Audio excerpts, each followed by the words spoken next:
Ladies and gentlemen, welcome to a tradition unlike any other. This is the finest sports football happy hour. Gentlemen, it is so good to see you. I'm excited to be back for another week. My name is Connor. I'm joined by Teddy, Matt, and Mike. As always, what's happening, boys? Excited for Not too football much. tomorrow. Yes, And this big time. I'm here. excited. Let's do it. All right, well, let's get right to it, boys. What are we drinking? Well, I'll start. I got a graham cracker porter. I was thinking maybe I wanted to Nice. go with an Oktoberfest, but I had a couple of those. Pumpkin, I had a couple of those. Still wanted something a little bit darker. And I always forget about the porter. Like, they don't make a lot of good ones, at least available in cans. You have to go to like a tap room or something. This is from Denver Beer Co. Really good porter. It tastes like, if you can imagine, it tastes like a s'more, but like no sweetness.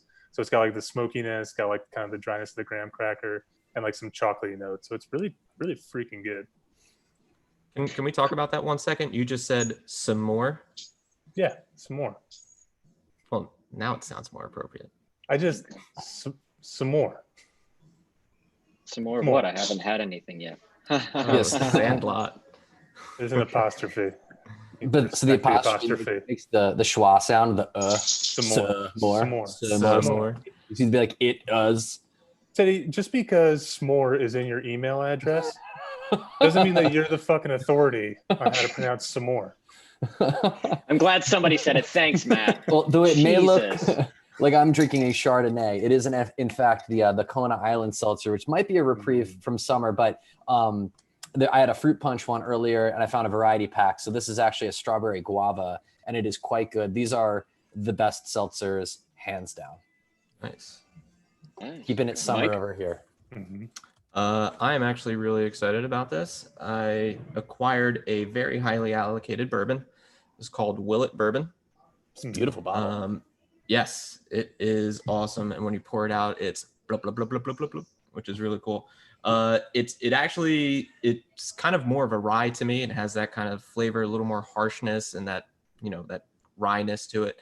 Not as sweet, which is really good. I like good bourbons that put some hair on your chest, and this is definitely that. It's a rare find. It's got a great presentation and quite delicious, I might say so myself. So After all that talk about the bottle and how it pours, I was really hoping you're gonna be like, but it tastes like shit. I acquired it and now I'm going to throw it out. All right, well, good. So what fell off the truck, Connor? All right, this week in what fell off the truck. It's Laser Snake. It's by cool can. Three Floyds Fun name. out of Indiana. Heard of it. It's an IPA. But this is like one of those beers that usually flies off the shelves. So they come out with some cool stuff. I definitely recommend it. All right, boys. Now that we've covered what we're all imbibing, and hopefully, I mean, everybody drinks a little bit quicker this week because I felt like I was the only one getting ripped last week. And I felt a little lonely in that. Pretty Football week. I'm Well, my ready to drink. internet Let's was do it. shit, That's so right. I had to drink to compensate. Anyway, all right. So, Maddie, you want to take us into first and 10, pal? First and 10 news stories of the week that was and is from around the NFL in 10 minutes. This week, no rebuttals from anybody. I'm going to name the person who needs to answer it. One take, and it's going to be the definitive take for our group here. So, first things first.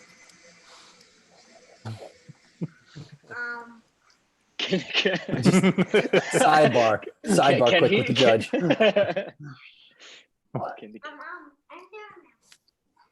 We'll get to the news. It can wait. Yeah. Yeah, of course. I was hoping that he'd be the deciding factor.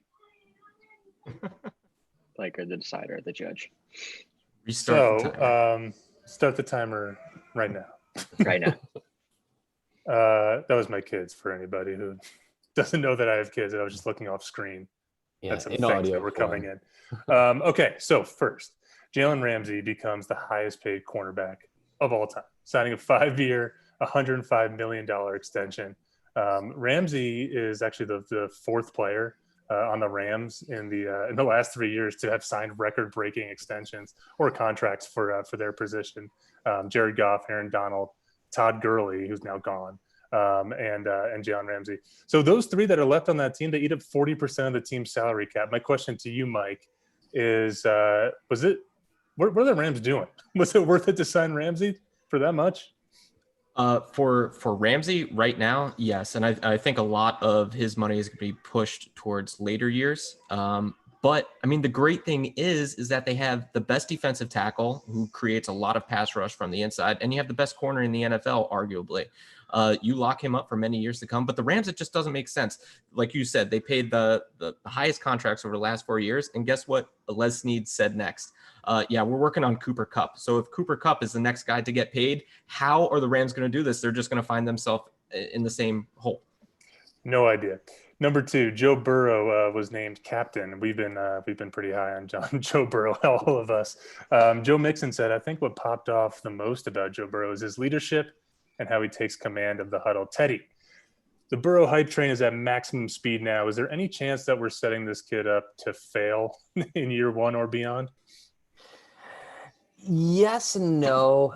Being named captain is an honor, but I feel like that's more of an in the building sort of thing. Hopefully it doesn't make too many ripples into fan expectations. We've been trained to not expect that much out of rookie quarterbacks, and hopefully like that level setting is enough that an 8-8 season is considered a good victory. Mm-hmm. Moving on to Chicago. We'll talk about more of this later, but just wanted to touch on the base news that Mitch Trubisky is getting the start over Nick Foles. This is after they brought in Nick Foles, giving away a 4th rounder and $24 million over 3 years. Ryan Pace, the GM in Chicago, says Trubisky is playing with a lot of confidence right now. The Bears open in Detroit on Sunday. Connor, was this the right choice or the wrong choice, starting Trubisky? Okay, so not to plug another show or podcast or anything like that, but I was just listening to Redline Radio, and those guys actually do a pretty good job covering Chicago sports. I'm interested in the Bears. I love Chicago as a sports city, so I just try to keep tabs on them while I'm listening to Cubs stuff. So I think it was Zach Miller that had on, former tight end for the Bears, and he was talking about his relationship with Mitch and how the team feels about him. The positive reviews actually from him and from other teammates that he was kind of quoting or citing was a little bit surprising, just because I think Mitch Trubisky, just as a good fan in passing, is not great. These not great optics. I don't think he's that great of a player, but it seems like everybody's in his corner, so to speak. And I guess Foles coming in the off season was just a move to try and buy them some security, or at least put some pressure on him to perform. I'm not too certain that was the right choice, because he got the shit kicked out of him last year.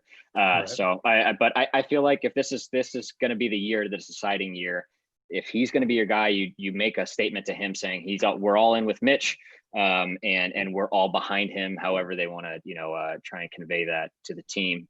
So I think this is a good move for them, and he could get a hook by the first half. But we'll see. Could be. That's what remains to be seen. I think we'll probably touch on that later. Moving on, number 4, Lynn Bowden, the utility player for the Raiders, was drafted in the 3rd round out of Kentucky.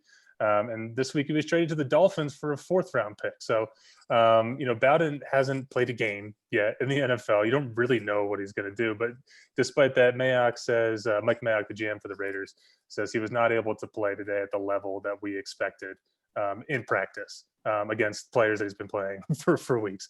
Mike, does this say more about the Raiders or more about Bowden that this trade happened? I think it's equally both. I think the Raiders understand what they have in the building. I think they understand what they drafted. And I think it says a lot about Bowden as well, just because in 2018, he played wide receiver. In 2019, he played quarterback. And now he's trying to make the move to running back. Yes, okay, he's very talented, but you can't play 3 positions in 3 years and expect to be good. He should have been a wide receiver, which is what I believe Miami is trying to do with him. And there he can have some success, maybe use some gadget plays in the backfield. But overall, hey, look, they drafted him in the 3rd round. They got a 4th back. I believe they got a linebacker or something too. So the Raiders know what they have. They're very transparent with what they're doing there. They want to win. Brian Shazier announced his retirement this week, roughly 3 years after a spinal cord injury in a game against the Bengals that at first left him unable to walk, but thankfully he's been able to recuperate a little bit. He was really good when he played in 3 seasons, about 100 tackles per season, ton of picks, ton of forced fumbles, ton of sacks. I always had this good feeling that he was going to make it back somehow.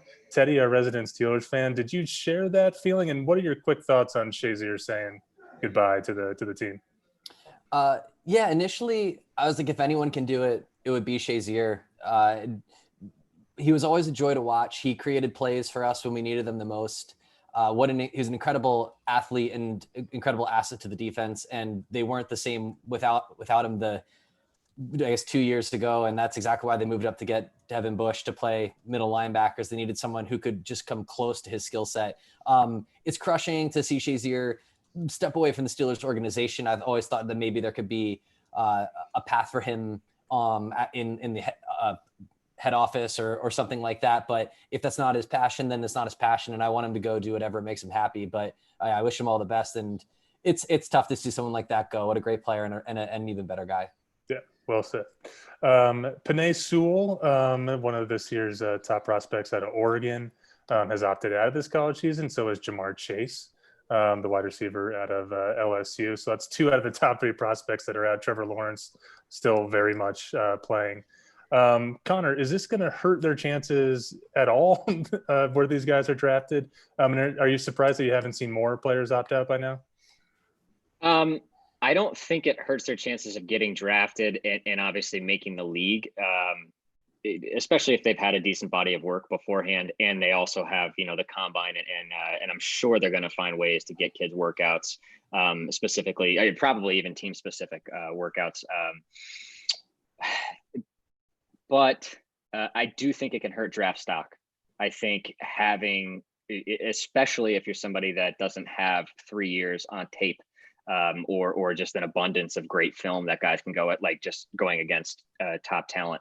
I think if you play that final season, I don't think Trevor Lawrence really needs to be honest with you, but other guys, perhaps linemen or other positions, man, I really think that final year, especially if you feel like there might be something to prove there, I think it can hurt your draft stock going from maybe like a first round fringe, first or second round player to a third round. And it could ultimately cost you some money, but maybe you feel like you can make that up in workouts or the combine.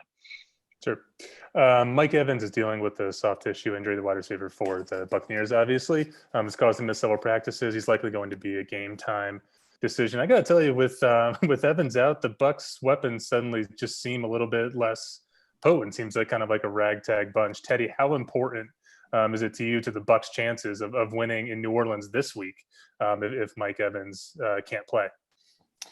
We have a segment upcoming to discuss which weapons we like better. It's not compared to the New Orleans bunch, but the Bucs, I'm with you. Without Mike Evans, or if you remove one of those elements, him or Godwin, all of a sudden you're like, well, it's maybe a little bit pedestrian. Like everyone's got someone talented in their skill position. So I think having only Godwin suit up as a wide receiver, as far as like your elite talent, is going to hurt. 3 questions to go, 1 minute left. Rapid fire. Mike, Adrian Peterson, Clinton Dix, Shaquem Griffin, and Todd Davis were all some of the big names to lead their teams before cut down or on cut down last Saturday. Which of these guys was the biggest surprise to you, or maybe somebody that I didn't name? I think Adrian Peterson. I was slating him in to be the go-to guy, especially with Ron Rivera. He's old school, wants to play defense, wants to run the football, and he's putting his trust in. Right now, the starting running back is J.D. McKissick, and backing him up is Antonio Gibson. Crazy fact about both of those guys: they were all wide receivers, and they have very limited time as running backs in the NFL. So I don't know. Maybe he's trying to get the next Christian McCaffrey in Washington, but I don't think it's going to happen. Yep. Rich Eisen asked Jerry Jones to speak about player demonstrations before the games, and Jerry Jones gave this big hemming and hawing Jerry Jones answer about, our players very well know that our fans respect the flag. That was his answer to player demonstration. So I know this is a much broader conversation, but Connor, your gut feeling, is this going to be a thing again this year? Is the NFL, despite everything that they've said and all the other leagues doing it well, is the NFL going to do this? Going to do this right? They going to let the players demonstrate? I think that you're going to see. I mean, Jerry Jones has the ability to be super tone deaf, and I hope he really just exceeds my expectations for him this season with stupidity. But yeah, no, I think I definitely think the NFL will definitely allow a little bit more, I don't know, latitude on that, because just with everything going on, how could the league be so tone deaf? They have to. And then last question, Hard Knocks ended this week, although there were many storylines to pull out. The one that I'll remember most is Rams rookie Juju Hughes playing with a toothpick in his mouth. I can't walk with a toothpick in my mouth without fear of swallowing it. Yeah. So my question to all of you is, who the fuck is this madman? And have you ever heard anything? Is there anything similar in all of our years playing sports that's some quirky thing that somebody did that even comes close to rivaling this insane decision? No. I mean, like this, it's something that's could literally just stab you in the back of the throat at any given. Yeah. Every single play, I was hoping that he would swallow it or he'd get caught in his fucking trachea. Yeah, we've been trying to figure out the logistics of that the whole season. Just like, how is that? Yeah. How is he? Not only can you hurt yourself, you can hurt somebody else. Like that thing could get coughed out into somebody's eyeball. I don't know. Like what a I mean, it's a standard Looney Tunes cartoon, right? Swallow the toothpick. It's in your throat sideways, poking out. It doesn't seem right. There's no competitive advantage. It's the dumbest thing. It horrifies me. That's the end of First and 10. Well done, everyone. Wow, that was amazing. Thanks, Matt. You talked really fast, and I appreciate it. And you put a lot of pressure on me too, so I felt sped up there. All right, boys, we're getting into the game plan here. So Mike has what is it? Mike's won a couple of these now, right? But last week was Teddy. I did get the pity vote last week. Yeah. Teddy was the last week's winner. All right, Matt. First question, why are you sucking so much? And what can we do to fix that? Yeah, anyway, all right. The real first question, dude, I am as unbiased as it gets. Okay. Mm-hmm. So better surrounding cast, Tom Brady, Patrick Mahomes. Matt, why don't you kick us off, pal? It's tough. Do you consider scheme or not? Right. And I think I was leaning towards the Bucks until this Mike Evans injury. Then I started looking at it and I was like, oh, well, shit. I don't know if I like any of these guys individually outside of like that system that they've created. So I'm going to go with the with Mahomes as the better supporting cast. And I do have to say that like the scheme factors into it. Like Andy Reid and that whole team has brought in players that fit specifically to their style of offense.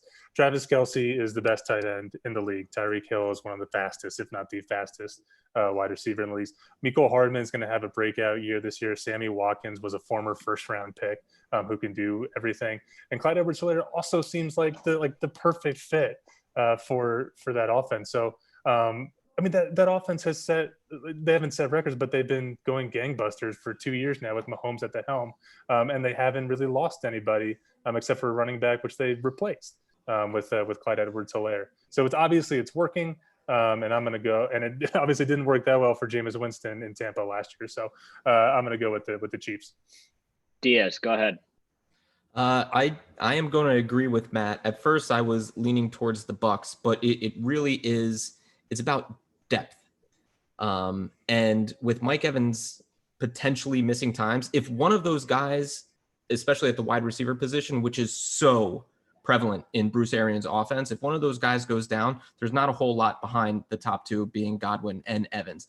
Running back and tight end, they're loaded, but you can't win a game with 3 tight ends and 3 running backs. Okay. Kansas City, they have a bunch of guys who can do the same thing really well. Tyreek Hill, burner, deep down the field. Mecole Hardman, burner, deep down the field. Pringle, deep down the field. Sammy Watkins, deep down the field. Okay. And they have a bunch of running backs who can all do the same job, which is catch the ball out of the backfield and make people miss. You have Leonard Fournette, who is a fantastic running back.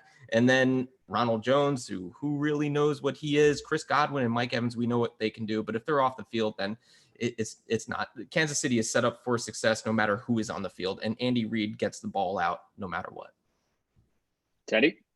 I'm going to disagree with both of you. I never thought about the Bucks. It is the Chiefs in a landslide, and you just got to pair up the players. As Hill is superior to Godwin, Kelce is superior to Gronk. We know nothing about the running backs on either team as far as like their performance in this scheme. So that leaves like Mike Evans on the Bucks, who we said, okay, injury aside, yeah, he's a talent, but you've got competing against Sammy Watkins and Mecole Hardman and just sort of like that whole scheme. There's just nothing about the Bucks that's better than the Chiefs this year, from the quarterback to the center. So yeah, Chiefs in a landslide. Okay.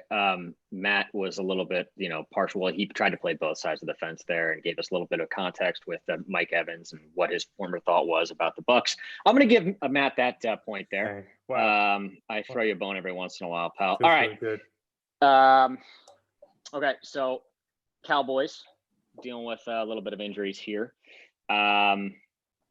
So Gerald McCoy at D tackle and Lyle Collins at right tackle. So it's kind of a big loss on the offensive line. Are you guys concerned, Diaz? Yeah, you have to be concerned because that's a staple of their offense, which is their offensive line and the running game. So without Lyle Collins there on the right side, now granted, injured reserve is going to work a little different this year. It's a minimum of 3 weeks as opposed to the 13 weeks, I believe. I forget the exact numbers of IR, but Lyle Collins can come back, but still with the lack of endurance and conditioning that he'll have, missing those 3 weeks and without the preseason, I think the Cowboys are going to be off to a rough start. And let's not forget who the Cowboys are playing this year. Okay. They're playing the NFC West and they're playing the AFC North. Okay. So, and they're installing a new offense. Okay. So without having your staple at right tackle, and they already suffered last year due to their defensive line, I just don't see the Cowboys winning more than 8 games, maybe 9. Teddy. I'm not overly concerned about the losses. The Cowboys have a good offensive line system. They've been like cranking out good players and just being the top of the league for years and years and years. I think they'll find the next man up to fill in the gap. Gerald McCoy is a name, but it's sort of on the twilight of his career. I'm not to knock either player. They're both great. I think that there are other players that can step in and fill those roles. Every team gets hit with injuries. Deal with it. I'm not too concerned about the Cowboys injuries because, like Ted said, Gerald McCoy is a name, but he also was new to the team. Like he was never going to make that big of an impact. Sean Lee is on IR again. He's on IR his career's done. So like they got used to playing without these guys. Leo Collins is kind of a big deal, but it's just not the way. Like that team is going to be successful if Mike McCarthy can throw in some new offense and Dak Prescott buys in and CeeDee Lamb is unstoppable. And Zeke Elliott is so good that he can overcome one missing offensive lineman and Dak Prescott can run around. They added other pieces on at least in their front seven. Their secondary still has some concerns. But it's also a matter of expectations. Like my expectations for the Cowboys were not as high as everybody else's. And so I don't think these injuries really change my expectations of them at all. All right. I'm going to give the nod to Teddy on that one. All right. Moving right along. For those of you that have tuned into Hard Knocks, if you didn't already know, Derwin James is an absolute beast. And I mean, if you know anything about football or fantasy football, you know all about Von Miller. Who's the bigger loss to their team, guys? Let's start with, let's go, Matt. Boy, they both suck. I'm going to go with Von Miller. As players? Yeah, I got you. They're both just devastating for the team. And boy, watching Hard Knocks and like seeing everybody talk about Derwin James, that was terrible. But I'm going to go with Von Miller. And I know Von Miller is the older player. He kind of had a shaky season last year. That was without Bradley Chubb on the other side. He was supposed to take some pressure off of him. This is the year that they were supposed to come together. This is the second year in Fangio's defense. They were going to that's how they were going to build their team. Now you listen to sports radio out here and they're talking about like totally changing the expectations of the season because Von Miller is not going to play. They're talking about seeing, what do we need to accomplish this year? Is Drew Lock our quarterback and is Bradley Chubb the future? Whereas with Von Miller, they were talking about playoffs. They were talking about maybe competing for the division. Von Miller is not only like the spiritual leader on that defense and on that team, but on the field, He's a Hall of Famer. He's an All Pro. Derwin James just isn't there yet. So I think it's Von Miller for this Broncos team. Okay, Diaz. Yeah, I'm gonna agree. It's Von Miller. Derwin James only played 5 games last year, and the Chargers' point differential was only -8. The reason they lost last year was clearly because of Phillip Rivers and his 20+ turnovers. Von Miller, he's playing in Vic Fangio's defense, and his defense is predicated upon rushing the passer. And if you can't do that with a guy like Von Miller, who is probably the closest thing to Lawrence Taylor that we'll see in our lifetime, it's not going to work. Bradley Chubb is still not 100%. So the Broncos, if anything, are going to start off very shaky on defense. Yet they invested a lot of money on the defensive side of the ball, and they're going to have to run, especially with, not to talk about the offense too much, but they're going to have to run the ball because their right tackle, Juwan James, is out. Garrett Bowles, we all know, is toilet paper. So they're really going to have to run the ball and play good defense. And without Von Miller, I just don't see that happening. Teddy? I'll take the counterpoint, even though Von Miller is probably the correct answer. But the thing that makes the Derwin James loss more crushing is that this is a young guy who just had this happen for the 3rd time. I didn't realize it happened to him in college too. Yeah. So like this, and you paid I guess it was back of the 1st round, same round draft as they got Bosa. Maybe there was, I think they had 2 picks that year, but he was like the 25th or something pick. But either way, it's a 1st round pick that you invested in the guy, and he is the guy. He is that All Pro. And now you start to wonder about durability in general, just, and not because like, oh, he's injury prone or whatever, but because he's had surgery on all of his knees, and like that can be okay. We've seen people come back from it, and I really hope that he's one of these guys that can bounce back from it. I guess it's a meniscus issue. But now you're starting to rethink your future from where you were a week ago if you're the Chargers, and that's why it hurts. Yep.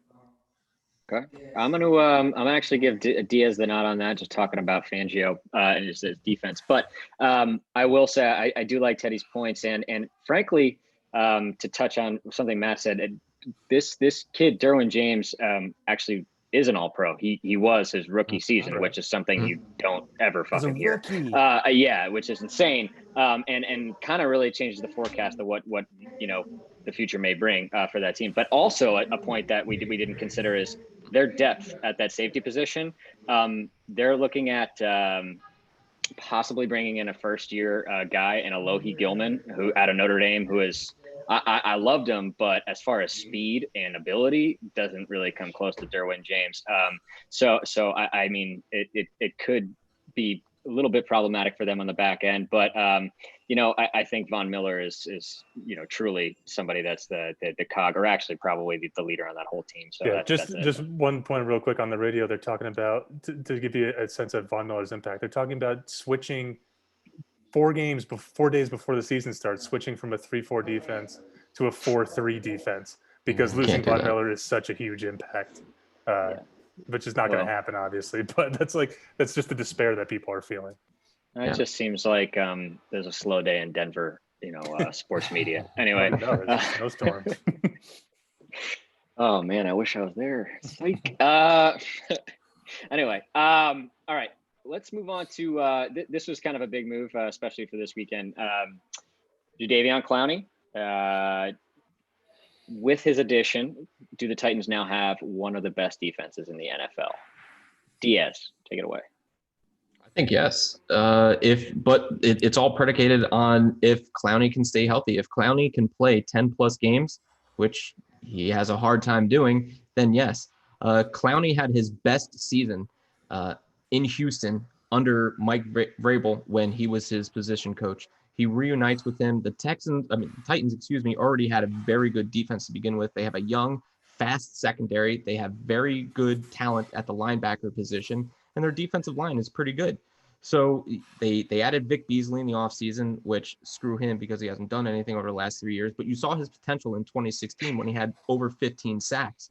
So if Jadeveon Clowney wrecks games, okay, he may not put up 15+ sacks, but he's a disruptor in the run game, in the pass game, and he gets a lot of quarterback hits, hurries, everything like that. He may not show up in the stat book on Sundays, but he is a game wrecker for that defense. And they want to run the ball and play good defense. He gives them that opportunity in a fairly weak offensive division. Eddie? No, it doesn't make it one of the best defenses all of a sudden. I have it on good authority that they were 12th in points for or points against. They're 21st in yards. They're middle of the pack in yards per play. They're a pedestrian, a slightly above average defense. And yes, Jadeveon Clowney is like an impact player, but he can move him up 5 spots to maybe 7, 8, 9, which is top 10, but not one of the best. One of the best to me is the top 5. And there's just too many strong defenses for them to compete like that. Matt? Yeah, Jadeveon Clowney had, I might be wrong on this, maybe 3 sacks last year in Seattle. And if he was so good, he wouldn't have bounced around to, he wouldn't have been traded from Houston. Seattle would have re-signed him. He wouldn't have ended up here if he was really this kind of game-changing pass rusher, because we know that teams will pay a premium for that. I think Ted's point is accurate. Like, this isn't going to make the defense. What makes the defense is that they have this dynamic secondary, and they have Derrick Henry on offense who can control the clock and keep that defense off the field so that they're refreshed when they come in. But Clowney's impact is going to be minimal. So it doesn't change. It doesn't mean that the Titans have a bad defense. It doesn't change their standing at all. All right. I'm going to give Matt that point there just because I do like how he came over the top with if this guy is so good, why is this his third team? Good point. You know, so, I mean, especially for a pass rusher when guys are dying to get them on their team, I definitely like that point. And I mean, obviously, statistically, Teddy, I do appreciate you bringing those in there. But all right. Expectations, baby. Okay, so right now, as it stands, we've got Matt's got 2 points, and Teddy and Diaz have a point apiece. So we're going to come into our final question, unless we need a tie break. What's the most exciting division to watch during 2020?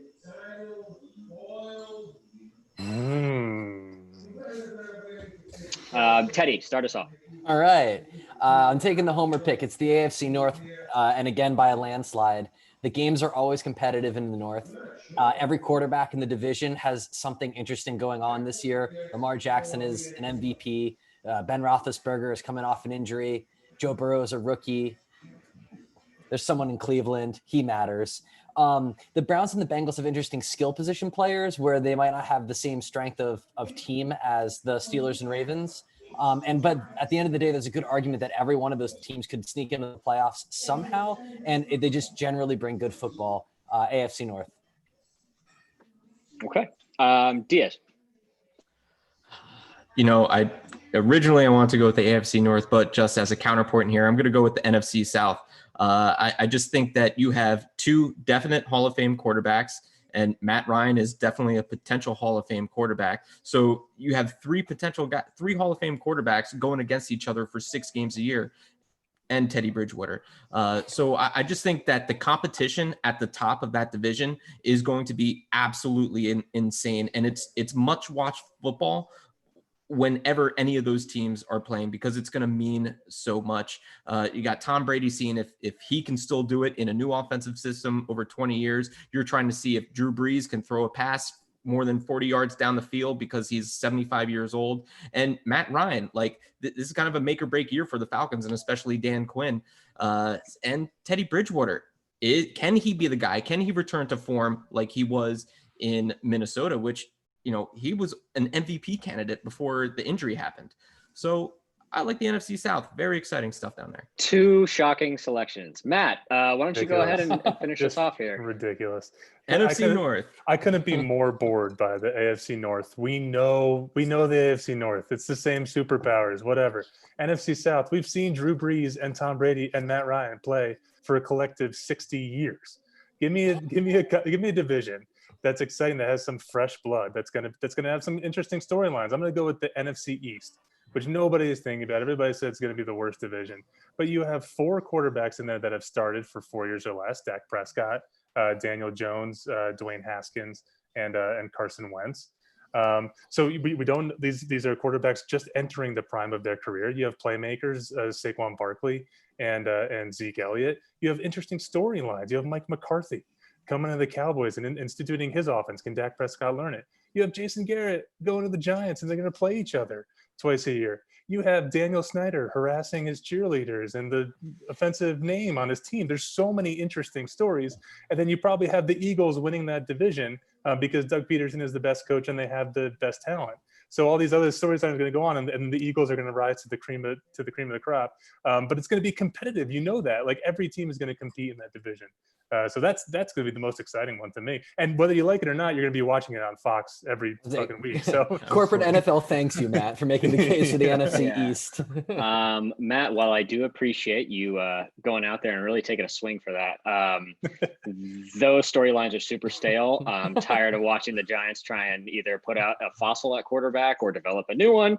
I'm tired of the Eagles dealing with an injury to their quarterback. I'm tired of, Dak Prescott, Cowboy. I'm just tired of the Cowboys in general. So actually, the point's going to go to Diaz there, which brings us to another tiebreak. Okay, so we touched on this a little bit earlier in Matt's segment. Mitch Trubisky, the Bears. Interesting situation over there in Chicago. He gets named the starter. So with that in mind, Diaz and Matt, Mitchell Trubisky over under 8 starts. And we'll go with Matt here, since Mike is the reigning champ. I'm going to go with the over on 8 starts for Trubisky because I think he is a better player than what he showed last year. The Bears clearly want him to be the starter.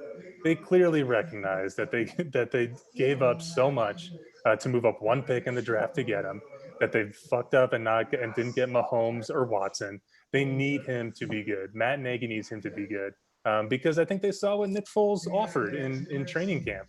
And he saw what he offered in Jacksonville. He saw what he offered everywhere else he went, which is just kind of like a milquetoast, lukewarm quarterback who doesn't have great arm strength. Trubisky can run. Trubisky knows the offense. Trubisky has a rocket for an arm. He just needs to get outside of his head a little bit and play football. And so if they can get on some kind of a winning streak, or if they can just change things slightly from a game planning perspective, Trubisky, I think, can be successful. They were 13-3 2 years ago. They were an excellent team, and that was all because of Trubisky. So I think everything is pointing to over 8 for me. Yeah. Diaz. Great points, Matt. But I'm going to take the under here. And the only reason that I think Mitch actually got the start is because of the offseason that we have going on. Like, Foles is coming into a new offensive system, his 3rd in 3 years, and it's tough for him to pick up and develop the chemistry with his receivers. Now, he's really not going to get a chance to develop that chemistry sitting on the bench. But here's the thing. They didn't pick up Trubisky's 5th-year option. So that says something right there. They traded for a $21 million a year quarterback in Nick Foles. He's going to have to play. Are you going to pay $21 million for a backup quarterback? No. As soon as Trubisky has a game, which we know he's going to have, where he throws 2, 3, maybe 4 interceptions, which he's done before, or fumble the ball because he does like to take off and run with it, and he's not very secure with it, doesn't like to slide, okay? Foles is going to be put in there, and it's still going to be a miserable fucking situation because I agree with all your points about Nick Foles. He's your average quarterback. He throws lofts all the time. He has no arm strength, but Trubisky is what Trubisky is, and I don't see him starting more than 8 games for the Bears this year because I don't think they want him there. And the worst case scenario for the Bears, let's say he does start more than 8 games and he has a really good season because they didn't pick up his option. Now they're going to have to pay him or at least franchise tag him. So either way, the Bears are fucked, and Ryan Pace should be fired, who is the general manager, by the way. Yeah, I mean, Diaz coming in with some strong points there. Really curious move with the signing of Nick Foles. Also, but one of the points we didn't discuss is not only was Trubisky really critiqued or criticized harshly last season, and rightfully so, and in the offseason, but the coach definitely came under fire because of his play calling. So I think this season, and I don't necessarily think he's getting the start because of the fact of the offseason that they've had. I think it was just basically saying, "Oh, we signed Nick Foles, but we want to give. This is an act of faith." And I think it's actually the coaches taking a little bit of ownership on the fact that, yeah, you got fucked last year. we didn't sign anybody like as far as weapons are concerned to increase your, improve your situation. But I actually feel like they are more committed, even though they did commit just stupid money to Nick Foles. Regardless of how poorly this guy plays, Trubisky plays, and how well Foles may do in practice, it's only 8 games. All right, that's half the season. Nick Foles could get injured, or the Bears could just be in a miserable fucking situation where they could just want to tank anyway. So I'm actually going to give Matt the point here, and that actually gives Matt the W. That's So right. Feels really good. So I mean, Diaz, you in all-time wins, you are still in the lead. But Matt, you're finally on the board here, and now I'm going to give you about 15 seconds to voice some opinions. But please don't talk about the Packers. Anything but the Packers. Go ahead, Matt. Okay. I will try to keep this apolitical, but fuck Jerry Jones. There's no fucking fans in the stadium. No one's going to care. If people are taking a knee, you're not going to hear it. Recognize the moment. Look outside of yourself. Recognize that the NFL has made strides. See what's been happening on Hard Knocks with those coaches. See what the players are talking about, that there's a movement here, not only in your sport, but in all sports. And let the players demonstrate how they want to. Don't put your fucking foot on top of the way that they want to express themselves. Yeah. All right. To your point real quick, Matt, Jerry should know that the Dallas Cowboys is a brand, okay? And it expands way further than Texas, okay? And I don't think that's something that he realized, because most people who watch the Dallas Cowboys are outside of the state of Texas, which, located in the fucking tri-state area. Jesus H. Christ. Oh man. Anyway, it's enough. It's enough of me, and it's time for more Teddy, because it's time for Teddy's red flag here. The favorite segment. I mean, it's unanimous. Ted, take it away, brother.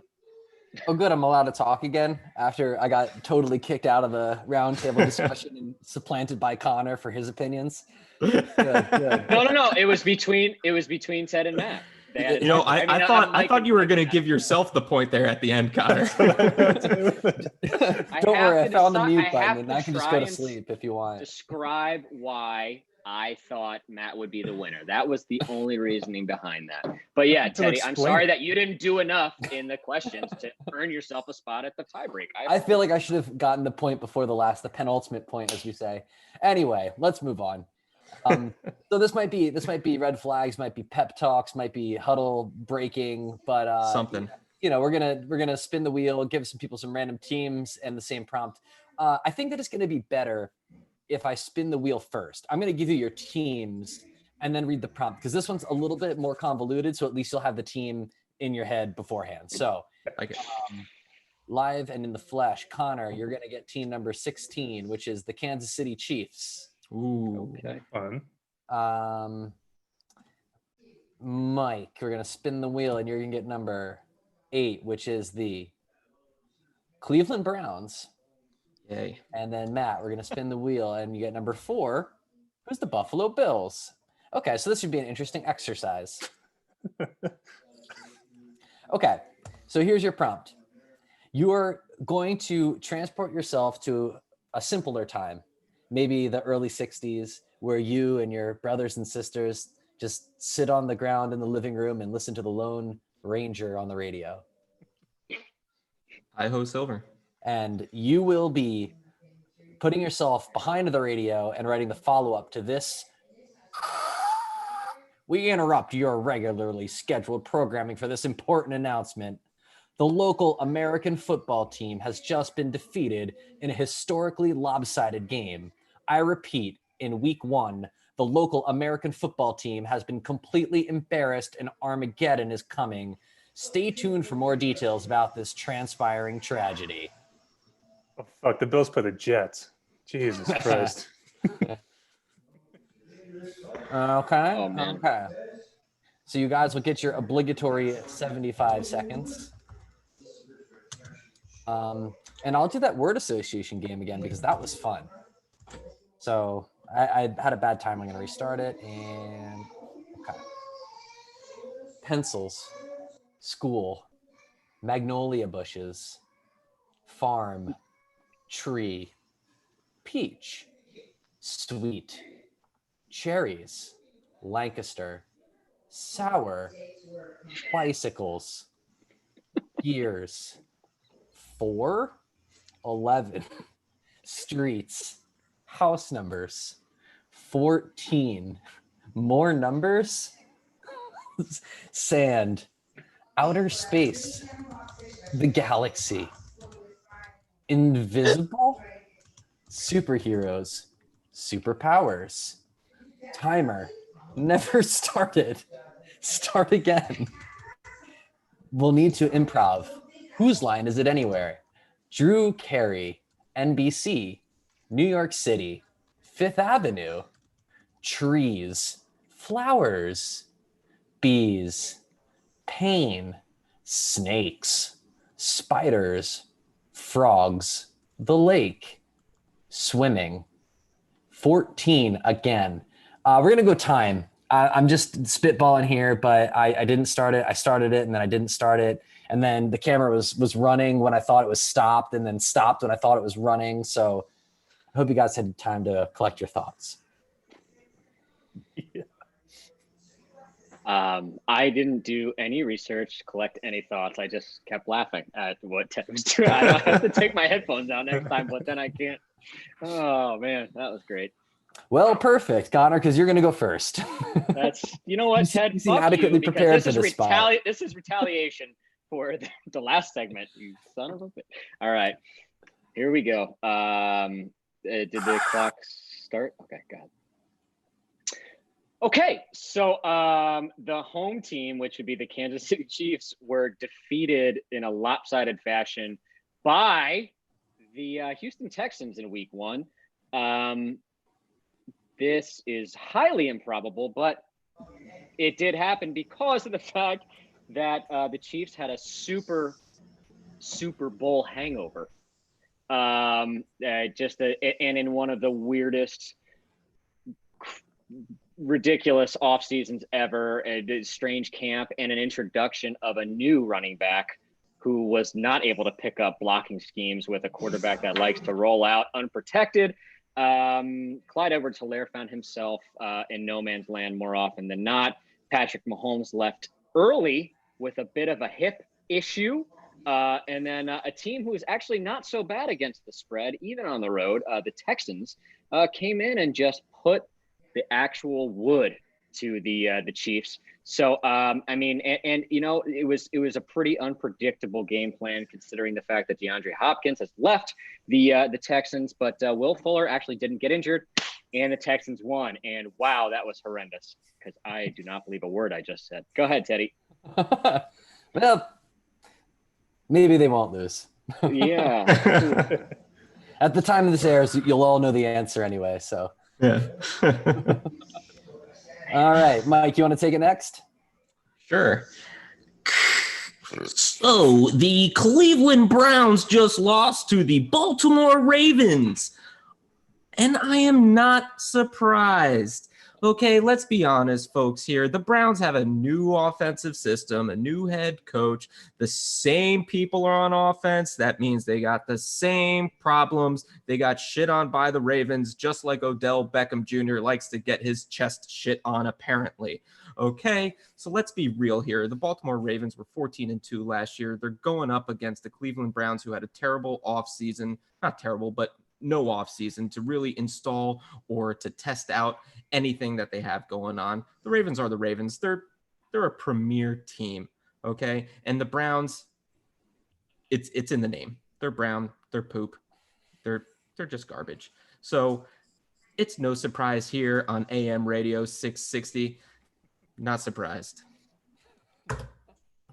Perfect. Yeah, that's probably the probable outcome. And if the Ravens won like 45-0, I don't think I'd be surprised. No, not at all. All right, Matt, you ready? Yeah. Cue it up and hit it. Buffalo, New York, September 13th. We interrupt your regularly scheduled Buffalo program for horrible news. The Jets have come into town and defeated the Buffalo Bills. And they haven't only defeated them, they have destroyed the Bills. They destroyed their morale, destroyed them on the field. The season is over. Possibly the franchise is over. What we learned instantly was that Greg Williams, defensive coordinator for the Jets, had a bounty on Josh Allen. And so Allen was injured early on, and Matt Barkley had to come in.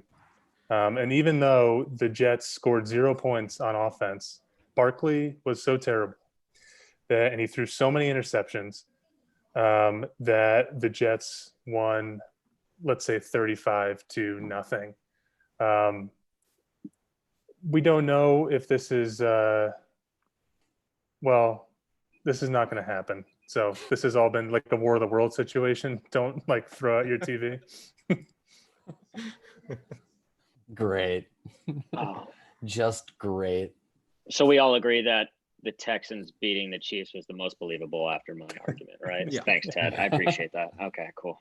I set you up for Good success. Lord. Thank you. I really appreciate that.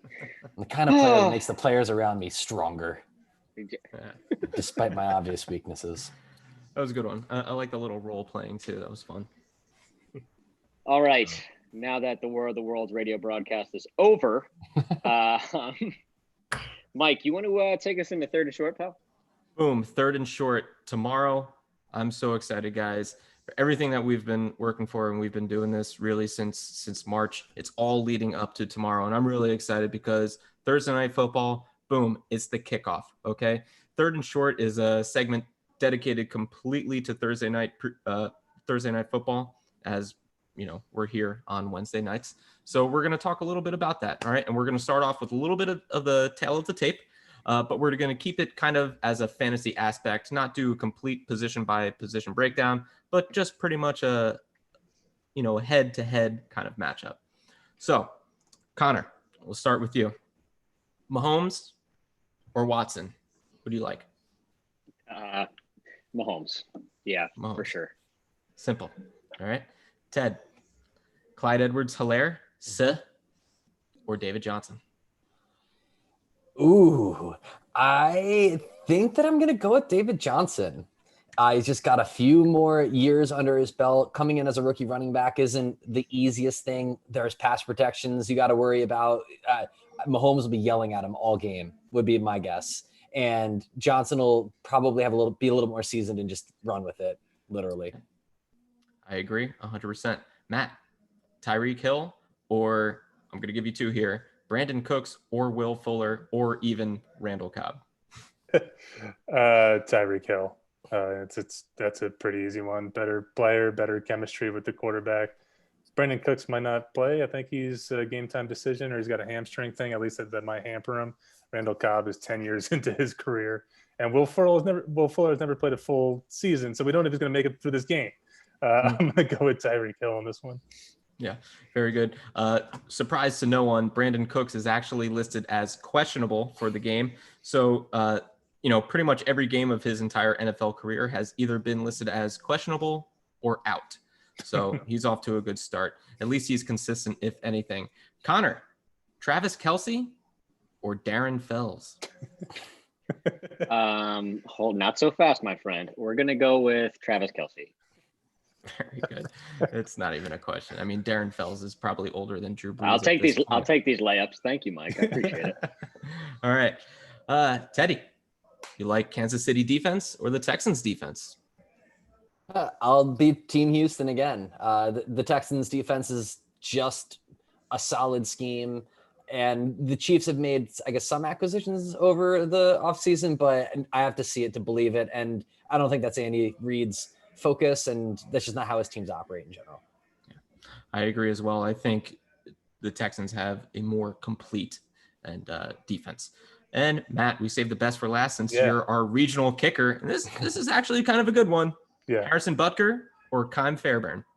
Okay. Ferenstein Bears, as I call them, were not great last year. They had a great 2018. He was not excellent last year. Harrison Butker, meanwhile, has been pretty solid. When you think about kickers, you got to think about who's going to be in the best situation, to make kicks and stuff. The Chiefs' offense is better. Butker's going to get more opportunities playing in his home stadium. Butker. All right. Very good. Now, as a surprise, I filled this list out myself, and you guys all nailed it 100%. I love where our heads are at. All right. Yeah, that's big. I don't have to Fun. edit anything Group for thing. tomorrow, which is perfect. Okay, moving on to a little bit of fantasy here. So we got the Texans versus the Chiefs, obviously. Matt, for the Texans, who do you like for tomorrow? Oh man, I don't know if I like anyone on the Texans, to be honest with you. I really struggled. I think there's interesting stories, but I'll give you three guys that I'm looking at tomorrow on the Texans. Obviously, I'm looking at Deshaun Watson, right? Without DeAndre Hopkins, I'm a little concerned because Hopkins caught everything, like everything. Cooks is banged up. Will Fuller, as we just mentioned, has never finished a full season. His most reliable wide receiver, Randall Cobb, as I mentioned, has been playing for a decade. And he has no tight end, as you alluded to in your question before, Mike, to throw to. So I'm a little bit concerned about how Deshaun Watson is going to adapt to not have that safety blanket, and how the Texans' offense is going to adapt. One way they might do that is the second guy that I'm going to mention is David Johnson. They're going to be eager to prove that they made the right choice by bringing him in. My biggest concern is that the Chiefs are just going to focus in on David Johnson and keeping Deshaun Watson in the box and keeping him from scrambling because they can handle the other receivers there. So it's going to be interesting to see if the Texans can use David Johnson in interesting ways. I mean, David Johnson, in his first 6 games last year, he had over 18.5 points in every game except for one, and then got injured and inexplicably benched forever and then traded away. So David Johnson still has the juice. He can still do it. And we know that running backs do well in the Texans offense. So it certainly could happen. I just think this is a really bad matchup for them. And then the third guy I'm going to mention, if there is a pass catcher to pull out here, it's Randall Cobb, because Cooks may play, he may be limited. Will Fuller is going to get the attention of the top corner. Randall Cobb is a slot receiver that Deshaun Watson hasn't really had in his career before. And even though Cobb has lost some speed, he's kind of shifty, and he knows he's a veteran, so he knows how to get open in those tight windows. And the offense coordinator down there loves him. So I think they're going to find some ways to get him the ball. The only way that the Texans win it, the only way that any Texans player is viable is if they come out with some brand new scheme, like if they have reimagined their offense in the offseason, which they could have done. You see that happen sometimes. And if that's the case, then Randall Cobb might be, I mean, you would have to be a key player in that offense. Yeah. I love your take there with Randall Cobb. If anything, he's been working on the scramble drill his entire career. That's right, playing the majority of it with Aaron Rodgers and Dak Prescott last year. Love that. Looking forward to those guys. Can't wait to see them play. I'm going to be keeping track of them, Matt. All right, Ted. Oh God. What do you got? Yeah. Chiefs? So on the Chiefs, this is going to start very underwhelming. I'm going to tell you, Travis Kelce, Patrick Mahomes, and Tyreek Hill, but it isn't just that they're like the 3 best players at their position on the team, and in some sentences, the best in their position in the entire league. This is the week that I'm going to double down on the Chiefs All-Stars and not look at that second wing, because those guys will have their day. Like Clyde Edwards-Helaire, Sammy Watkins, Mecole Hardman. These are guys you want to start at some point. They're going to be great role players, but this is a whole offseason of planning to get your stars the ball, first of all. And Andy Reid knows how to do it. And they're going to have things drummed up to get these guys to play. And the other part is that I think this entire week 1 across the board is going to be backyard ball. And when that happens, Mahomes is going to scramble. He's going to do the scramble drill. And guess who he's going to find? Kelce and Hill over and over and over again. Kelce on just like the sidelines, 15 yards, 8-10 times, and Hill's going to break loose once, and he's just going to launch it. It's going to be high school football 101 happening on this field, and it's going to be all those guys. Yeah, I agree 100%. Also, Garyon Conley, the Texans starting cornerback, is out and will not play, so that only leaves more opportunities for Tyreek Hill to score some major touchdowns. So people are saying like this is a good game. You hear all the pundits saying like what a great start to the season. I think this is going to be a fucking massacre. I think it's going to be so bad. It's Watson though. He's proven to be able to drag that team out of a hole. And true. If the Chiefs get up, he'll find. But usually those drives involve a lot of DeAndre Hopkins. So that's that might hurt when he's making those third quarter, fourth quarter heroics. Yeah. Mm-hmm. Yeah, if anything, we may see Watson take off a little more this year than he has in the past. Yeah. So now on to our local degenerate, Connor. Let's take a look at the spread and what do you got from us? I want to win some money tomorrow, so help me out here. All right, gentlemen. So this is just based on the Vegas consensus, because if you really want to look at, FanDuel or DraftKings or whatever, that did everything just kind of varies. So I just did the consensus here. The Chiefs are -10 as of today or this evening. Was the last time I checked, which is pretty wide margin in the NFL, in football in general. So that's a pretty telling sign. I mean, Chiefs, reigning Super Bowl champs, at home against a Houston Texans team with a lot of questions. The over-under is set at 55.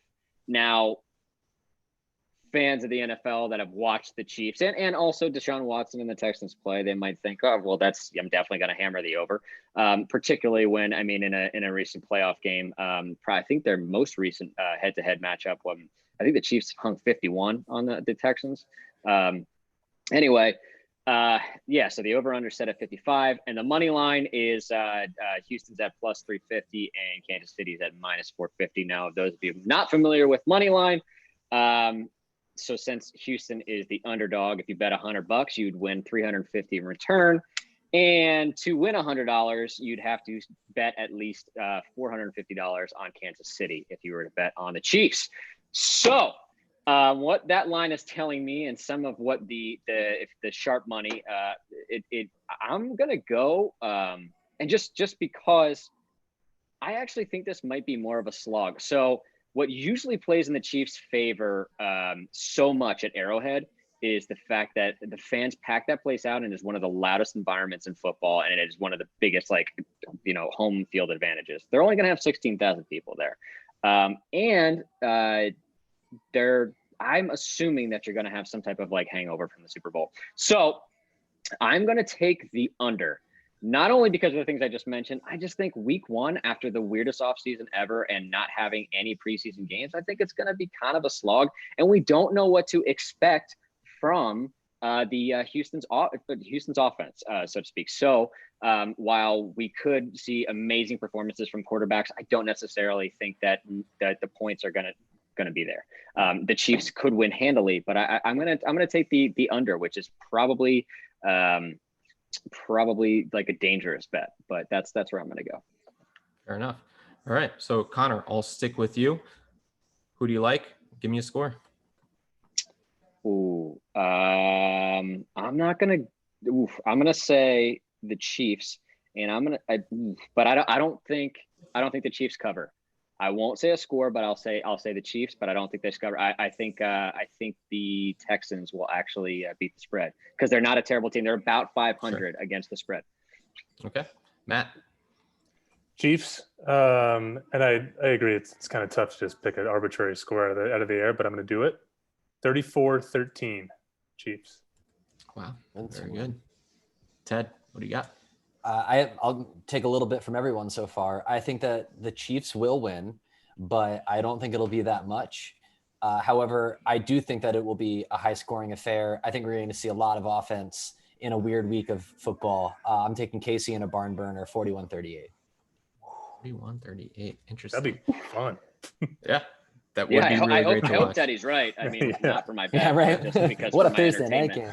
Yeah. Typically, early in training camps, defenses have the upper hand against the offenses. And since we've had no preseason, I think we're going to see that in this game too. So I'm going to take the under here. I'm still going to take the Chiefs because they are just clearly the better team. But, I'm going to go 27-18. Okay. I just feel like this week, I feel like you're going to see penalties. I think you're going to. I don't know. Without any preseason, and I don't know how much this head-to-head or just like offense defense, like ones versus ones in practice. I don't really know how much we're actually going to get from that. But yeah, I just don't expect to be the highlight. But I would love to be proven wrong, actually, because I'm not going to bet a lot on week one. So. I think it's going to be sloppy, and I defer to the team that just won the Super Bowl and retained most of its players. Yeah, Fair for enough. sure. For sure. All right, so Okay. let's do a quick little look ahead to Sunday. And Connor, I'm going to hand it off to you. All right. Well, let's go into let's talk about the scouting here, our beats. I'm gonna go. I'm gonna let Matt start off here. Actually, Sure. Hey, what's your Sunday your best game, or actually you want to talk about the Packers at all, or are they off? Yeah. Or are they? Well, the it's whole season? funny you mentioned that, Connor, because the Packers game is the best game of the weekend, and so I'm thrilled to talk about it. Packers Vikings. I think probably the odds-on favorites to compete for the division, even though I personally think Detroit is a bigger threat than Minnesota. All the shit talking I've done on the Vikings is going to seem really fucking dumb if they go out and kick the shit out of the Packers this weekend. So I really hope Green Bay wins. Daniil Hunter, the edge rusher for the Vikings, is questionable, as is the Packers right tackle Billy Turner. So kind of a wash there. I don't know how the Vikings win this game. It's at home. It's in Minnesota. There's no fans though. I think they're really going to struggle on offense because last year the Packers defense got after them. The Smith brothers got after them.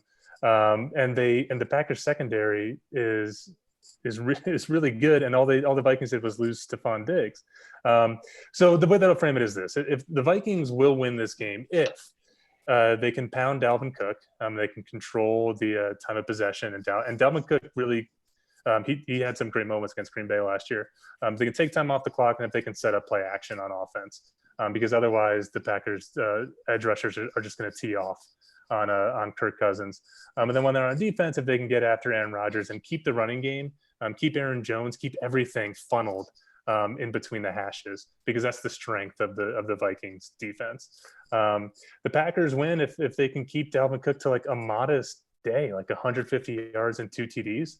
If they can keep them to that, I think that's all the Packers really have to do. And then on offense, if they're wide receivers, if somebody steps up, like if we learn that Alan Lazard or Equinemius St. Brown or Marcus Valdes-Scantling steps up. But I'm interested to see how the Packers offense is going to evolve, because they only added more players to fit Matt LaFleur's system, to do these multiple things, to have multiple running backs. So I'm excited to see it. I'm also curious to see if AJ Dillon gets a shot, because he's been kind of the talk of camp. So we'll see. I won't predict, but you can obviously guess what I am predicting and hoping for here. Okay, Teddy. So I would like to take this opportunity to talk about the Steelers, but I do have a game I'm looking forward to outside of that realm that I would like to touch on later. The thing I like about the Steelers-Giants game is that it's an interesting test on both sides of the football. For the Steelers, who were a reeling offense last year that get back Ben Roethlisberger, get back James Conner and Juju, who are out for long stretches during the season, they're playing a poor Giants defense that should tee them up to get their confidence back and say, last year was a fluke. We suffered a lot of crazy circumstances. Ben really is the guy, and let's get right and roll forward this year. And there's very few teams I'd rather play to get off on the right track. But then on the flip side, you've got a Giants offense that's got a lot of rising stars and interesting potential who are running into a buzzsaw of a defense on the Steelers. So they've got a nice chance to sort of prove that they're able to compete. They don't even need to necessarily put up a lot of points, but just prove they can move the ball on what is probably one of the elite squads in football, and feel good about that, even if they struggle to do it to some extent. They're going to learn a lot. It's not the cupcake that the Steelers are walking into. They're going to learn a lot about themselves and about how to adjust and what works and what doesn't work on week one. And it gives Danny Dimes the opportunity to prove me right that he's the best second-year quarterback in the league this year. But I don't think they have what it takes to beat the Steelers. They're going to score enough points and hold the Giants. As pessimistic of a fan as I like to be, I just really have to take the Steelers on that one. Yeah. Diaz. Yeah, okay. So I'm going to talk about the Falcons here, which is actually a pretty good game. I mean, you got Pete Carroll going up against his former defensive coordinator and Dan Quinn, and they always play each other very well. Of course, I'm going to take the Falcons in this matchup just because one of my favorite things is offensive lines versus defensive lines. I think you win the game in the trenches, and Seattle has the 31st ranked defensive line in 2019, and they did nothing in the offseason to really improve that. In fact, they got worse because they couldn't keep Jadeveon Clowney there. Atlanta is returning 5 starters on their offensive line. They'll get better. And they added Todd Gurley in the running game. They added Jamal Adams, but I mean, is he really going to help that weak ass secondary? No, especially when they have Julio Jones, Calvin Ridley, you added Hayden Hurst, and like I just said, you have Todd Gurley there. Let's not forget you have a former MVP quarterback in Matt Ryan, and the Falcons are at home. You don't have that 12th man, nor will you have that 12th man. So this defense that kind of just like it always ekes into like a top 15 defense, despite having not a lot of talent outside of Bobby Wagner. Without that home field advantage, I think we're really going to see that defense suffer this year. And especially week 1. The Falcons finished the season very strong last year on defense as a top 12 defense in the final 8 games. And I think they roll that over this year. And one thing they needed to do, one thing they've been preaching all offseason is a quick start. And I think the Falcons will get that going. They got 10 out of 11 starters on offense are first round draft picks. So I can't wait for us to have a terrible season to get all the memes rolling in about how we have that. And at least I don't have to hear 28-3 anymore. But honestly, I think we win against the Seahawks. We get off to a good start and we keep that rolling. And we're going to have to keep rolling because, like I said earlier in the show, we got Drew Brees and Tom Brady and the Saints and the Bucks to get through if we want to make the playoffs. Love it. I think it's a great matchup. I think it'll be pretty close. But hey, last year, Matt Schaub started at quarterback and we only lost by 1 touchdown. Matt Schaub also threw for over 400 yards that game. So with Matt Ryan healthy, I love the Falcons against the Seahawks week 1. Okay. I definitely prepared incorrectly for this segment, but it's not a problem because I really know how to wing this one. I'm going to appeal directly to my degenerate Jet gambler fans. This is definitely an earmuff situation. So if the kids are around, you want to definitely cover up the ears. I'm going to quote Artie Lang directly here. My uncle said, I stopped chasing girls because girls will only fuck you sometimes, but the Jets will always fuck you. So I started watching the Jets. And the Jets, ladies and gentlemen, have always fucked me. It's -6.5 for Buffalo this week in Buffalo. Do exactly the opposite of what I'm telling you to do. The Jets are my pick this week. I just feel like anytime you get too high on Buffalo, let alone the Jets, I understand when anybody feels good about the Jets, it's definitely a time to go and hedge and take the opposite. But I don't know. I feel like the Jets might put together a win in an opener and something that's otherwise going to be meaningless for them because I don't anticipate them having a good season. But I feel like the Jets can go in here and definitely beat this spread and perhaps have a strange victory over a team that I'm not necessarily sold on their quarterback yet. I'm not necessarily sold on the Bills. It's the fucking Bills still. I mean, I know I'm talking about the Jets, but otherwise, I'm gonna take the Jets in this game, but it's not because I think they're a good team, and it's not because I feel good about them. So yeah, all right, that's all I have to say about that. God, I don't know. Anybody have any other thoughts on the Buffalo Bills that I'm the Jets aren't gonna win that. No. No. Okay, well then listen to Hey, listen to Matt on that one. I appreciate where you're coming from. The Bills are one of those franchises that have to prove it, but I feel like the last couple of years they've made strides and they've had a pretty consistently good defense. And I am curious what Josh Allen can do with Stephon Diggs and John Brown on offense. Like, and I guess Devin Singletary is in his second year now, or at least as like sort of like the guy.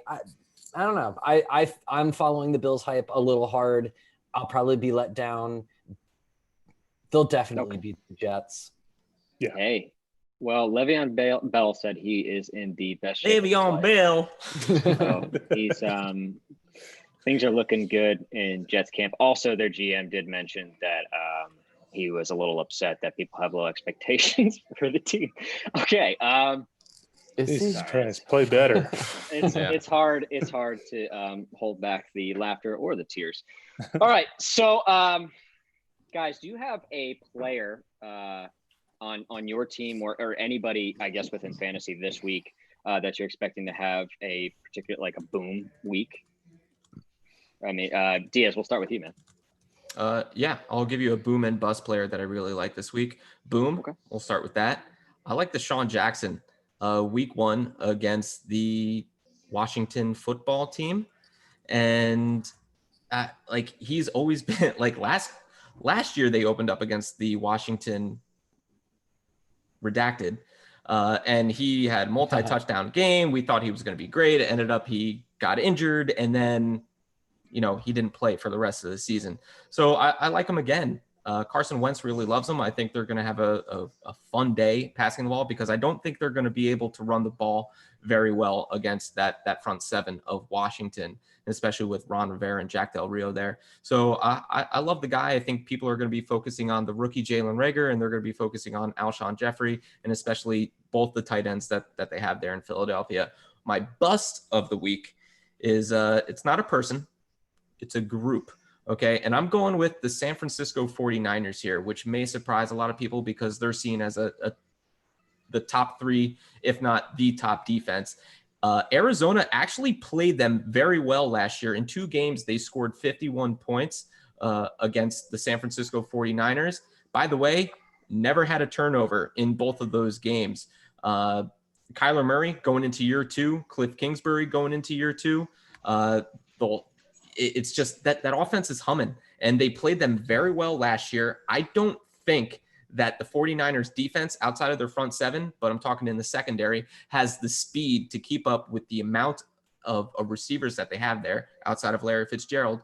But there's just so much speed on Arizona's offense that I think they're really going to take advantage. I don't think Arizona wins overall, but I think they're going to put up a lot of yards and they're going to put up a lot of points. So San Francisco defense may be one that you have to shelve for week 1 and pick up a streamer. Maybe a Los Angeles Chargers, maybe Philadelphia Eagles if they're not rostered on your team. But that's my boom and bust for week 1. Mike, real talk then, because I'm sitting on Deshaun Jackson over here, but he's on my bench.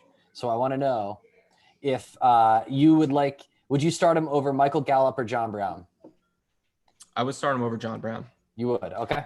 Yeah. I'll make that move. I think Greg Williams actually does pretty well defensively. So, we'll see. Okay. Like all right. Teddy, you want to pipe in here? Boom or bust? Yeah. So my fantasy boom this week gives me Ajda, because it's Lamar Jackson. And this has everything to do with my opinion that we're going to see a lot of backyard ball this week.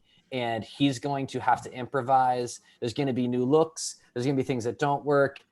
And he's just going to make it happen. And he's going to do it by running. Like I could see him running for 80, 90 yards and a touchdown, throwing for 250 and 3 touchdowns.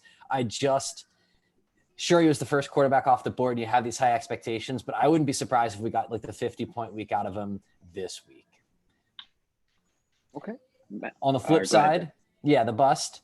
It's a little bit of a cop-out because I was going to say Mike Evans, and because there's a nagging hamstring issue, like even if he's questionable, and will suit up, I would approach it with caution because it's way too early in the season to risk it.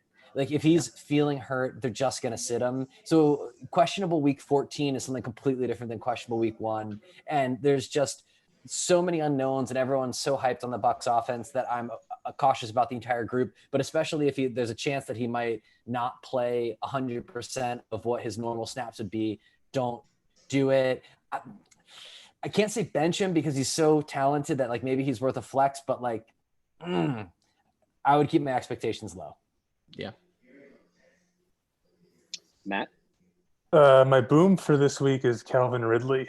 And in some of my leagues, I have Calvin Ridley, and he's on my bench. And, I've had to kind of go back and forth whether I want to start him or not. But the more I think about it, the more I can't keep him on the bench. He was on pace for 1,000 yards last year before he got injured. And he took a huge leap last year. And these wide receivers also take a huge leap between year 2 and year 3. And I'm kind of expecting that out of Calvin Ridley to continue progressing. I think this game should be a shootout.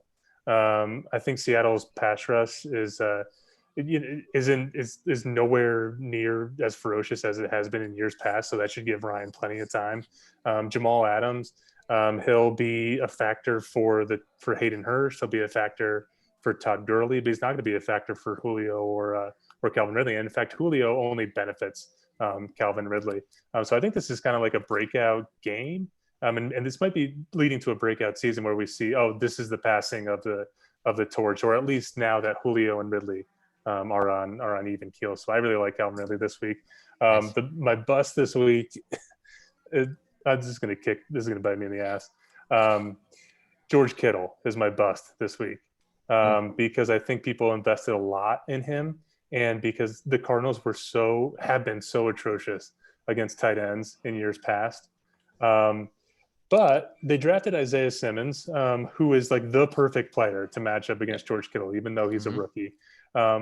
Because, even if it's not only going to be Simmons on Kittle throughout the entire game, they're going to also, they signed Budda Baker and they gave him a shit ton of money to also factor in that. And Patrick Peterson is probably going to dip in there too and cover George Kittle, because who the fuck else is Patrick Peterson going to cover? Kendrick Bourne? No thanks. Nope.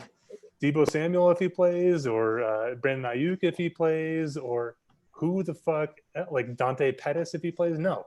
The best receiver on that team is George Kittle. The Cardinals are going to be damn sure to cover him because he has destroyed them in years past. And now they finally have the personnel to do it. And they have the personnel on offense to win this game. So I think they're going to be super, super motivated to do it.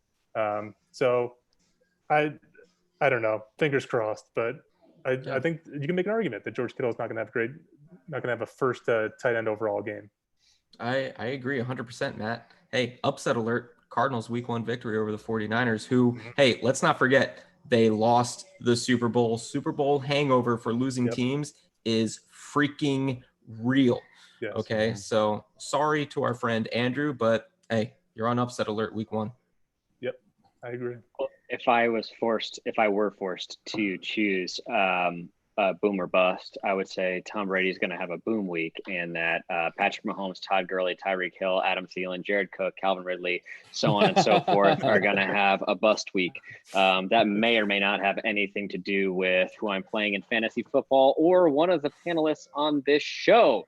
Anywho, moving on to our final segment here. Hey, Connor, just so you know, the internet voted they're all taking me to win. So, hey, you know what? It makes me feel really sensitive about that, is because the internet is full of fucking idiots. So, that's true. Anyway, we're all on there, so we help with that. Okay, so this will be my last chance to talk about Hard Knocks, and I know it was fun, like made for TV BS, but Clay Johnson got cut. Feeling super psyched about that. They did make him drive an hour and a half away, and then he did have to come back. And then they were like, "Oh, well, we're gonna keep you on the practice squad, but unless Carolina comes in and signs you, and in the middle of the night, Clay Johnson decides to go to Carolina and not be on the practice." Come on, man. I don't know if everybody caught it here, but it was definitely enjoyable to watch that guy not get any more time on camera. But come on, we all knew that he was going to go to Carolina and hang out with his daddy and whatever. Like, ugh. There weren't a ton of guys like on the bubble that I was really rooting for this year. I mean, was there anybody that really stuck out to any of you guys? Like maybe DJ Dion? No, I mean, with everything that was happening this year, you pretty much knew that every guy not on the team last year, for the most part, you just really knew wasn't going to make it. And I think even HBO knew that too, as they're just like, they didn't really focus on those guys. There were no backstories on these guys. There was nothing like, oh, well, his mother and this and that. No, it was just pretty much like, here's a personality, Deontay Johnson or whatever his name is. Doesn't matter. He's just a loudmouth trying to get on TV, trying to get on HBO. Good for him. He made it. Clay Johnson, oh, shucks. Oh, daggone it. Yeah, you can't cover and you can't defend against the run. So there's no shot you're making the team, even as a 7th round draft pick.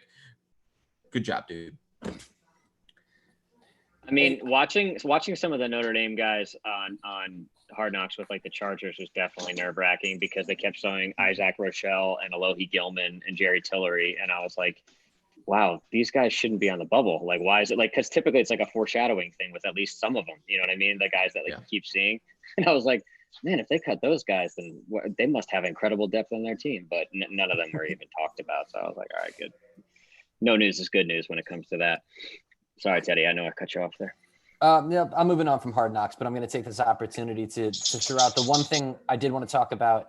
I have a game that is not a homer pick. That's also a bit of an understated game that I'm really excited to watch this weekend. So I want to just highlight it. I'm weirdly pumped for Colts Jags, and I can't really explain it because there's not a whole lot going on there. But like, I do like the new Phillip Rivers Colts versus the newly minted, definitely Gardner Minshew Jags in a weird battle for AFC South supremacy. The one thing that I pulled up that was interesting was that the AFC South is separated by 4 games from 1st to 4th in the division. And that was the closest by a landslide. The next was the East with 6, but most are like 8, 10. There's usually a lot of separation. That division is always very tight. And I think that any team could get hot and they play each other a little bit weird and scrappy and different. And I kind of want the Jaguars to be not the dumpster fire that people are sort of making them out to be. And I'm also curious to see what Phillip Rivers looks like on the Colts. Yeah. And between those two, it's going to be one of like the DirecTV games that I have in the quadrant. I don't know why I'm interested. I don't think either of these teams have much of a shot deep in the playoffs. They might sneak in, but I want to watch it. I appreciate you telling me some type of explanation because I was kind of concerned there for a minute. I got to say that Gardner Minshew has only been in the league 1 year, but I watch a lot of him, and he is he's really talented with what he can do. I've watched a lot of YouTube videos about like his highlights and his journey from high school all the way through college and all the different teams that he was on. I really like the guy. I think he is a fantastic football player, and Brett Favre is my all-time favorite football player. I love him. I think Gardner Minshew is the closest thing to a Brett Favre that we have for this generation, and it's exciting to watch. If Gardner Minshew wins 6 games with the team, you could barely call it a team, with the players that he has around him, I think that is a job well done, and I think he surpasses 6 games. I think he has a possibility of winning 7 games, but that AFC South is going to be very interesting because we all think that this is Bill O'Brien's kind of last hurrah as a Texans head coach. And Gardner Minshew could be one of the guys to spoil that. We already think that Doug Marrone and David Caldwell get to stick around just because of the moves that they made, that no matter what season they have, I don't think they're getting fired just because they're trying to build for the future. But Phillip Rivers in Indianapolis and like Frank Reich and T.Y. Hilton and, Jonathan Taylor, Marlon Mack, like there's a lot of good storylines going on in the South that could be the best division in football to watch. Not the best division overall, but the best to watch. It'll be interesting. I'm really interested in the Colts. I think Frank Reich is just a fantastic coach because just think about the situations he's been put in. He was hired at the last minute after Josh McDaniels bowed out. He had to deal with his star quarterback, which they had built the whole franchise around, retiring in preseason.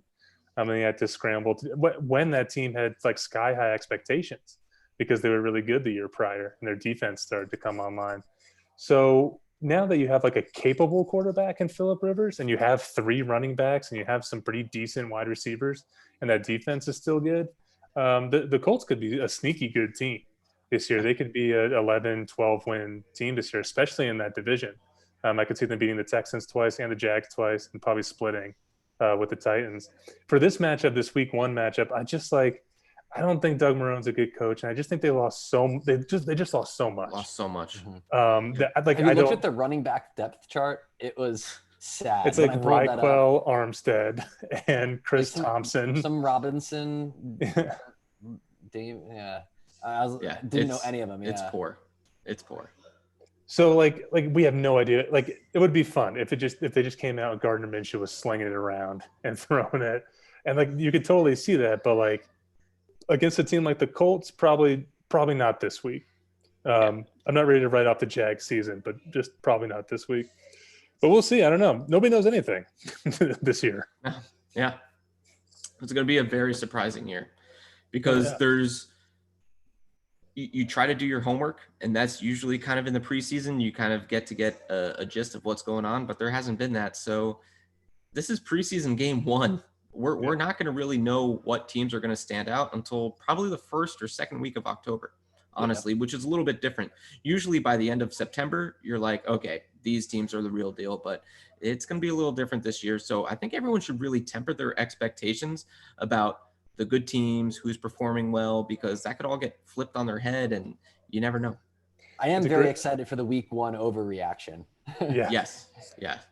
No doubt. That's going to be exciting. Well, like to both drop this guy, trade for this guy. It's like just. It's a great oh my gosh, year the Chiefs lost week 1. Now are they headed for 0-16? It's a great year to have the 7th playoff spot because of what you guys are saying. Like it's going to take these teams a month to figure it out. And as long as you can get into the playoffs, then hopefully by then you'll be hitting your stride. Right. And then like definitely by January, you would have to be.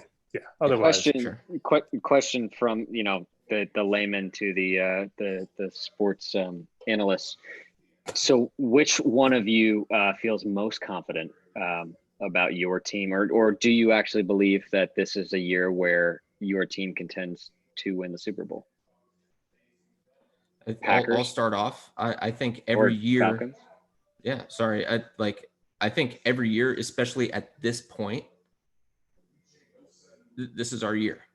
And really you kind of start to lose faith or gain more faith after the first quarter of the season. So by week 5, you really have a good idea of what your team will be. But right now, why not? Why not us? Why not us? Why not the Steelers? Why not the Packers? This is the best time of year because if you're a real fan, you are 100% optimistic. There's no reason to be pessimistic, unless you're the New York Jets. But this is my year. Why not? Great storyline. There hasn't been a year in recent history when I didn't think the Packers had a chance at winning the Super Bowl, except for last year. And they went 13-3 and went to the NFC Championship game. And I thought that they didn't because they had a new coach, and new coaches just don't do that well. A new scheme, and Rodgers might have been pissed off. I don't know. Well, now he's definitely pissed off. Yeah, well, I don't know. He's posting a bunch of really positive shit on Instagram, so I'm feeling pretty good about that. Off. That's right. Yeah. He's coping. But I feel like I don't know. Like the Packers are as good as anybody in the NFC this year. Like on both offense and defense. I feel like they had to go through like that. They had to get rid of McCarthy. They had to like recognize what their flaws were in order to get to this point. And now they're here. And now I feel pretty comfortable with them making a push this year. So we'll see. I don't know. And Teddy, those optimistic sentiments echoed by you as well. 100%. Mostly for what Mike said, just that, of course, this time of year, everyone should feel optimistic. Everyone's got a shot. Why not us? But in particular, the Steelers this year, I feel much better about them going into the season than I did last season. And I didn't even know Ben was going to get injured. Right. And but they put together the defense last year and showed something. And like they were 8-5 in week 14. So like that, besides falling apart towards the end there, they were on a path to the wild card anyway. So I think that anything's possible. I really like the chances. Okay, so now that you've all stated that you believe your teams can win the Super Bowl, who do you think wins the Super Bowl this year? The Jets. Jets. I mean, that's that's without saying. So I go don't ahead. think Aside from the Jets, the Jets are the greatest team in the conference or the league, but I think that I really am rooting for both Le'Veon Bell and Sam Darnold to really step up. I would like Le'Veon Bell to have a Steelers year with the Jets. That'd be fun, just to like have him be the guy, have him pay off a little bit. And I really think Darnold got screwed with the mono thing last year. I don't think he was at full strength until later in the season and when everything was lost anyway. Jets finished 6-2 last year. It's crazy. Like Darnold had missed like the first 6 to 8 games. How did this question turn into what the fucking Jets are gonna do? Because you won't talk about them. Because you won't say nice things. It's not warranted. So who is gonna win the fucking Super Bowl this year? If not your team, who do you think is going to win the Super Bowl? If not our team. Just gun your head, Matt. Let's go. Quick answer. Let's do it. Okay, and we're gonna. It's tough. I never really thought about this question, and I usually don't like to predict these things. But you live and breathe the NFL, Mike. What are you talking about? I do. I just gotta think through the teams real quick. Yeah, these types of things are so tough and they're so arbitrary because it's so impossible to predict like what's going to happen 4 months from now. Teams could go on a streak towards the end of the year. Teams we think are going to be good. Injuries, like it's so hard to predict these things. If everyone's healthy and everything like that, Chiefs win the Super Bowl. I think without a doubt they play the NFC East. Right. So, I mean, there's 4 wins, let's be honest, because the Cowboys aren't beating them. The Redskins aren't beating them. Right. Unless Mahomes get injured. They're like, come on. They're the class of the AFC. And there's no one in the NFC that I think can really can compete with them. I'm glad you said the Chiefs because my knee jerk is how won't it be the Chiefs again? But I would like to pound the table for this will finally be Drew Brees' swan song, and the Saints make it happen. They've got a lot of star power on both sides of the ball. Drew Brees is rock solid. Arm strength is maybe waning. We'll see. But he was like dealing with some stuff last year, but they're always in the mix, and it's not just because of elite quarterback play. Fair. I'm going to go with Baltimore. There's always one upstart team that makes a Super Bowl. Rams 2 years ago, San Francisco last year, but it's the teams that have been proving it for a couple of years that win it. Patriots and Chiefs. The Ravens, they created an offense that nobody has ever seen before last year, averaging 200 passing yards and 200 rushing yards per game.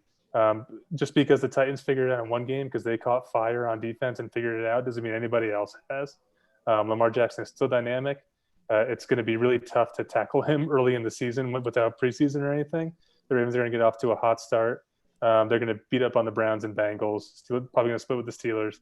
Easily in the playoffs, probably a bye. And I just like the talent of Lamar Jackson. Mm-hmm. And then a rebuilt defensive line with Calais Campbell and Derek Wolfe. So why not? Love it. Gentlemen, you've given me a lot to think about. And I'm sure all the viewers and listeners out there.